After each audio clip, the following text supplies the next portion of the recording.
Hello everyone, Assalamu alaikum. Welcome to my channel. And today we shall discuss another lecture of criminology, और जिसमें हम theories को देखेंगे जो कि क्रिमिनोलॉजी की थ्योरीज़ है, क्योंकि देर आर डिफरेंट थ्योरीज़ जिन्होंने क्राइम और क्रिमिनलिटी को एक्सप्लेन करने की कोशिश की है। और सबसे पहली जो थ्योरी हमारी वो biological theory of crime and criminality है, और इसका जो फादर है ही Cesare Lombroso. It is amalgamation of different approaches. Biological theory simple कोई एक सिंगल थ्योरी नहीं है, इसमें डिफरेंट अप्रोचेस है, डिफरेंट व्यूज़ है, जो कि अमलगमेशन है, कलेक्शन है, जिसको हम collectively biological theory of crime कहते हैं। बायोलॉजिकल थ्योरीज ऑफ क्राइम उनका मोस्टली ये फोकस होता है कि जो क्राइम और नॉन क्रिमिनल बंदे हैं उनमें बायोलॉजिकल ट्रेट्स का डिफरेंट होता है। कि एक जो क्रिमिनल होता है he is a born criminal, on the other and जो नॉर्मल बंदा होता है, रेशनल बंदा होता है, ही इज़ बॉर्न रेशनल। सो जैसे कि जो कि क्रिमिनल बंदा होता है उसके जीन्स में, उसकी फैमिली में, उसके बैकग्राउंड में कोई ना कोई क्रिमिनल एलिमेंट मौजूद होता है, जिसके बेसिस पे वो आगे जाके क्रिमिनल एक्टिविटीज़ में इन्वॉल्व होता है। अच्छा, इनमें कौन कौन से अप्रोचेज है? सबसे पहले बायोसोशल थ्योरी, उसके अलावा न्यूरोसाइकोलॉजिकल थ्योरी है, फिर जेनेटिक थ्योरी है और इवोल्यूशनरी थ्योरी। ये चार डिफरेंट कॉन्सेप्ट्स हैं, लेकिन इनको कलेक्टिवली हम बायोलॉजिकल थ्योरीज ऑफ क्राइम कहते हैं। Biosocial theory, this theory refers that physical, environmental and social conditions lead a person to crime. ये कहते हैं कि जो फिजिकल, एनवायरमेंटल और सोशल कंडीशंस हैं ये इंसान को क्राइम की तरफ ले जाते हैं। और ये जो चीज़ होती है ये किसी के बर्थ से भी पहले होती है। एक मदर है और उसके अगर स्टोमिक में एक बेबी है और उसकी जो फिज़िकल कंडीशन है वो वीक है, और उसके जो इन्वायरमेंट है जिसमें वो रह रही है वो भी अनहेल्दी एटमॉस्फेयर है, और उसकी जो सोशल कंडीशंस है, इकोनॉमिकल कंडीशंस है, वो इतनी वेल टू डू नहीं है ताकि वो ख़ुद की ऐसी डाइट रखे जो कि उसका बेबी जो एक हेल्दी पैदा हो।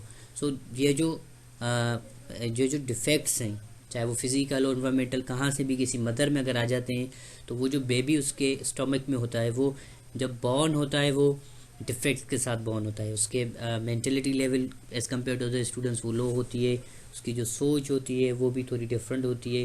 फिर वो जो इंडिविजुअल जब बॉर्न होता है फिर आगे जाके स्कूल में जाता है तो वो बहुत सारी चीज़ें लेक करता है एज़ कम्पेयर टू एक ऐसे बंदे का जिसकी मतलब परवरिश एक अच्छी मदर से, या यू कुड से कि हेल्दी वुमेन से हुई है, तो उसका जो माइंड होता है, जो उसकी अप्रोच होती है वो भी रेशनल होती है, वो भी हेल्दी होती है।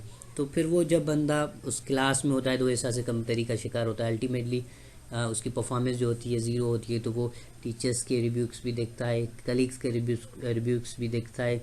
तो उसके बाद या तो वो स्टडी छोड़ लेता है या वहाँ पे वो एग्रेसिव एटीट्यूड अपना लेता है, और जिसको अल्टीमेटली ग्रेजुअली वो अपनी लाइफ का पार्ट बनाता है, और वो चीज़ रेस्ट ऑफ द लाइफ उसके साथ चलती रहती है। It says that mothers lack of diet affect the child that becomes mentally ill and ultimately leading to crime. और ये सारी चीज़ें जो होती है एक इंसान को क्राइम की तरफ ले जाती है। अगर बंदा स्ट्रॉन्ग है, उसकी परफॉर्मेंस सही है क्लास में, या उसके पीयर्स के साथ ही इज़ गुड, तो उसको कोई मोक नहीं करता, उसको हर कोई मोटिवेट करता है, उसकी तारीफ़ होती है। अल्टीमेटली क्या होता है वो सेम पैटर्न पे चलता रहता है। लेकिन एक बंदा जिसकी परवरिश या जिसकी मेंटल ग्रोथ कम होती है due to lack of diet of that child's mother, तो वो मतलब काफ़ी सारी चीज़ों को काउंटर करता है अपनी सोसाइटी में, और जिसका उसकी रियल लाइफ पे भी इम्पेक्ट होता है। सो दे से के बाद सोशल थ्योरी के बायोलॉजिकली जो सोशल एनवायरनमेंट है जो एक मदर की हेल्थ पे इफ़ेक्ट करता है, जो आगे जाके उसके चाइल्ड पे भी इफ़ेक्ट करता है जब वो सोशली अपनी लाइफ को स्पेंड करता है। They said that there is nexus between crime and diet. ये कहते हैं कि क्राइम और डाइट में एक रिलेशन है। मीन्स अगर आपकी डाइट अच्छी है तो आप इन एटीट्यूड्स में कम जाएंगे या नहीं जाएंगे। अगर आपकी डाइट सही नहीं है मदर की, आप में कोई डिफेक्ट्स होंगे, वो डिफेक्ट्स डिफरेंट हो सकते हैं, मेंटली भी हो सकते हैं, साइकोलॉजिकली भी हो सकते हैं, वो आपकी लाइफ को काफ़ी सारा सेट करते हैं जो आपकी डाइट होती है। दस गुड डाइट क्रिएट्स सेक पीपल। इसका मतलब नतीजा यही है कि अगर आपकी डाइट अच्छी है तो ज़हीन सेक पीपल पैदा होगी, where is poor diet creates criminal as they lack rational due to their poor mental growth. Second approach is neurophysiological psychological condition. इसके मुताबिक ये होता है कि this disorder in humans cause attention deficit, hyper activity disorder and learning disabilities. ये उससे मिलता जुलता ही है। ये कहते हैं कि जो कि एक मतलब जो क्रिमिनल्स होते हैं उनमें ये 3 किस्म के डिफेक्शन होते हैं। एक तो अटेंशन डेफिसिट होता है, उनको सही तरीके से ध्यान नहीं मिलता। फिर उनके अलावा हाइपर एक्टिविटी डिसऑर्डर में होता है, और लर्निंग डिसेबिलिटीज़ होती हैं। It's like similar to the first one कि ये जो उनके डिफेक्ट्स होते हैं ना, तो वो अल्टीमेटली सराउंडिंग में, उनकी लाइफ में उनको काफ़ी सारा मतलब उनको बैक पे ले जाते हैं। और वो या तो जैसे कि आप समझे कि जैसे सीरियल किलर्स होते हैं या जो चाइल्ड अब्यूज़ वाले होते हैं, उनकी ये जो न्यूरोफिजियोलॉजिकल कंडीशन जो होती है ना, दैट मैटर्स अ लॉट। को उनके साथ कोई हादसा हो जाता है या उनके मेंटली उनके माइंड में कोई डिसऑर्डर प्रिवेल करता है जो उसको अल्टीमेटली क्राइम की तरफ ले जाता है। These people with such defects get negative comments from society which makes them violent and they resultantly choose a way of crime.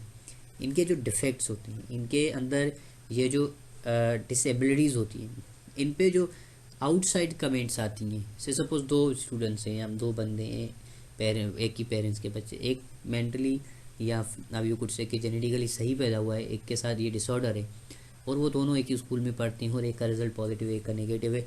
Ultimately उन पे कमेंट पास होती है। सो एट सर्टेन टाइम वो बंदा एग्रेशन गेन करता है। फिर उस वो एग्रेशन चाहे बंदा घर में ही हाइपर क्यों ना हो, ये जो हाइपरनेस होती है ये कभी ना कहीं बाहर भी आ सकती है किसी ड्यूअल के साथ, फिर हाथापाई भी हो सकती है, और that things goes on with time to time. फिर उसके अलावा एवोल्यूशनरी थ्योरी ऑफ क्राइम है। एवोल्यूशनरी थ्योरी ऑफ क्राइम ये कहती है कि जो ह्यूमन रेस है और उनके जो ट्रेट्स हैं और उनके जो करेक्टरिस्टिक्स हैं, उनका मतलब क्राइम में एक बहुत बड़ा किरदार है। कैसे?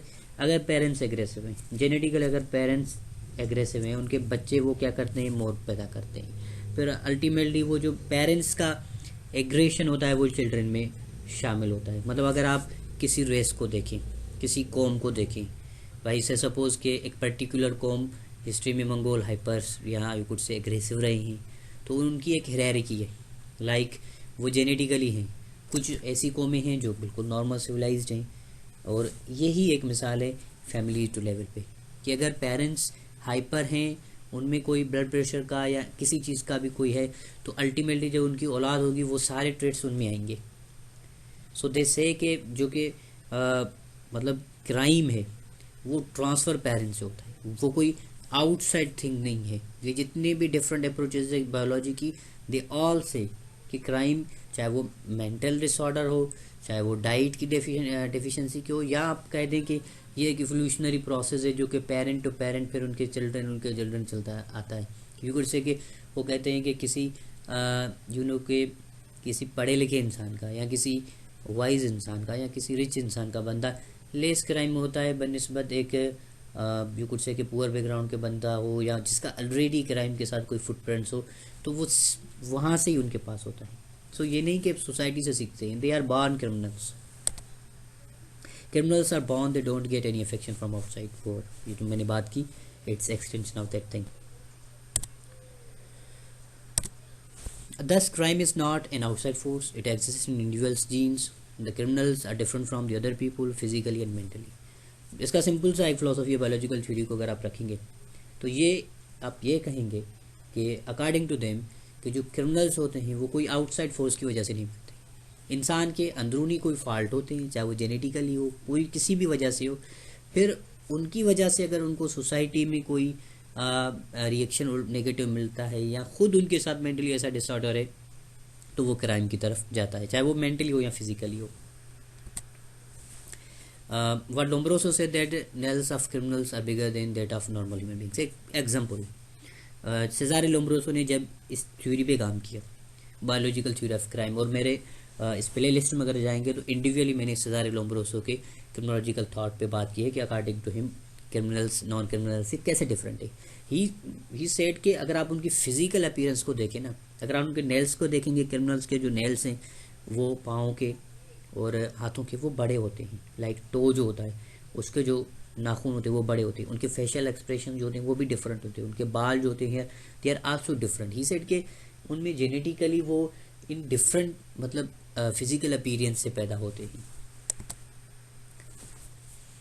सो दैट्स क्वाइट सिंपल कि उनका जो शेप और अपीयरेंस होता है वो टोटली डिफरेंट होता है। अगर सिंपली बताएं बायोलॉजिकल थ्योरी ऑफ क्रिमिनोलॉजी, सो ये देश है कि जो क्राइम और क्रिमिनलिटी के जो कॉन्सेप्ट्स हैं ये इंसान की जीन से मिले हुए हैं, उसके एवोल्यूशनरी प्रोसेस के साथ मिले हुए हैं, वो कोई आउटसाइड नहीं होता। जो कि इसके काउंटर में थ्योरीज हैं, जो कि स्ट्रेन थ्योरी भी है, उसके अलावा अदर थ्योरीज भी हैं क्रिमिनोलॉजी की जो कि इनको काउंटर करते हैं कि there is also other factors that play a very key role in making a person crime. जैसे लेबलिंग थ्योरी है कि एक बंदे ने गलती हो गई, क्राइम हो गया, तो वो बंदा जब आगे जाता है तो उसको जब वो सेम ही टाइटल, सेम ही लेबल उसको लगाया जाता है कि भाई उसने ये क्राइम किया था, ये क्राइम किया था।